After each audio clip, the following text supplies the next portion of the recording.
एक गांव में विनोद नाम का एक साधारण किसान रहता था। वह जमीन से जुड़ा, मेहनती और अपने काम में पूरी तरह समर्पित व्यक्ति था। उसकी सबसे बड़ी पूंजी उसकी ईमानदारी और जिद थी कि वह अपने खेतों से ही अपनी और अपने परिवार की जरूरतें पूरी करेगा।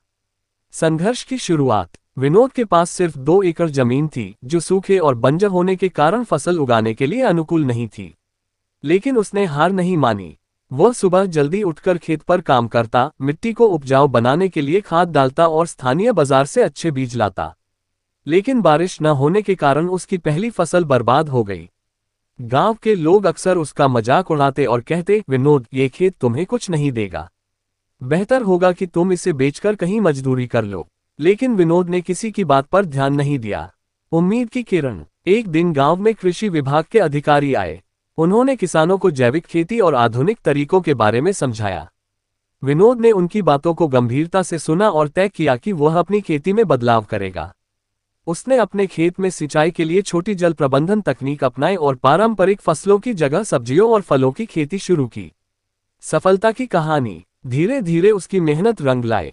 उसकी जमीन उपजाऊ हो गई और उसने पहली बार अच्छी फसल उगाई। गांव के लोग जो पहले उसका मजाक उड़ाते थे, अब उसकी तारीफ करने लगे।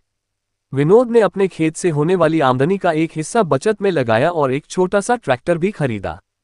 प्रेरणा का स्रोत। विनोद की कहानी पूरे गांव के लिए प्रेरणा बन गई। उसने अपने अनुभवों को दूसरों के साथ साझा किया और कई किसानों को नई तकनीकों का उपयोग करने के लिए प्रोत्साहित किया। गांव के अन्य किसान भी उसकी तरह जैविक और आधुनिक खेती करने लगे। संदेश। विनोद की कहानी यह सिखाती है कि अगर व्यक्ति के पास मेहनत और दृढ़ता है, तो वह विपरीत परिस्थितियों में भी सफलता हासिल कर सकता है। ये कहानी हर उस व्यक्ति के लिए प्रेरणा है जो अपने सपनों को साकार करने के लिए संघर्ष कर रहा है। कहानी अच्छा लगे तो प्लीज मेरे चैनल को लाइक सब्सक्राइब जरूर कीजिए। धन्यवाद। आपका दिन शुभ हो।